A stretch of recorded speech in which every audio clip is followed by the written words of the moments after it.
বাংলাদেশের সাবেক প্রধানমন্ত্রী শেখ হাসিনা সহ পলাতক আওয়ামী লীগ নেতাদের গ্রেপ্তারের জন্য ইন্টারপোলের রেড নোটিশ জারির প্রক্রিয়া শুরু হতে যাচ্ছে।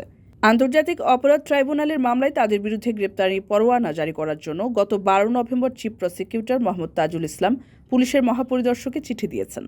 চিঠিতে উল্লেখ করা হয়েছে, শেখ হাসিনার বিরুদ্ধে 1971 সালের যুদ্ধাপরাধ ও গণহত্যার অভিযোগে তদন্ত চলছে এবং তাদের বিরুদ্ধে আইনি পদক্ষেপ নেওয়ার জন্য ইন্টারপোলের সাহায্য চাওয়া হয়েছে। গণহত্যায় জড়িতদের গ্রেপ্তারের জন্য সরকার ইন্টারপোলের রেড নোটিশ জারি করবে। শেখ হাসিনা সহ সব অভিযুক্তদের দেশে ফিরিয়ে আনা হবে। এদিকে আইন উপদেষ্টা ডক্টর আসিফ নজরুল সরকারি অবস্থান পরিষ্কার করেছেন। তিনি জানান, আন্তর্জাতিক অপরাধ আদালতে আওয়ামী লীগের বিরুদ্ধে দায়ের করা অভিযোগ কোনো আইনগত প্রক্রিয়া নয়, বরং একটি পিটিশন মাত্র, যা বিশ্বব্যাপী বিভ্রান্তি ছড়ানোর উদ্দেশ্যে করা হয়েছে। এছাড়া আওয়ামী লীগের বিরুদ্ধে অভিযোগের বিষয়ে তিনি আরও বলেন, এই মামলা সম্পূর্ণ ভিত্তিহীন এবং সরকারের বিরুদ্ধে মিথ্যা প্রচারণার অংশ। আমরা এখনও দলের নেতাদের বিচারের বিষয়ে তদন্ত শুরু করিনি, তবে আমাদের কাছে অভিযোগ এসেছে এবং তদন্ত চলছে।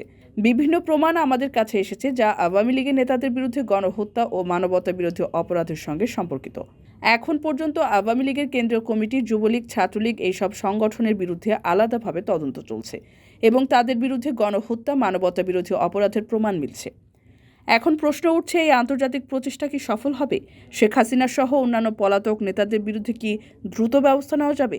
এটি একটি বড় আইনগত যুদ্ধ যা দেশের রাজনৈতিক ইতিহাসের একটি গুরুত্বপূর্ণ অধ্যায় হয়ে উঠতে পারে। আগামী দিনগুলোতে বাংলাদেশের আদালতের এই মামলার পরিণতি কী হবে তা সময়ই বলে দেবে। আকাশ জমিন ডেস্ক রিপোর্ট।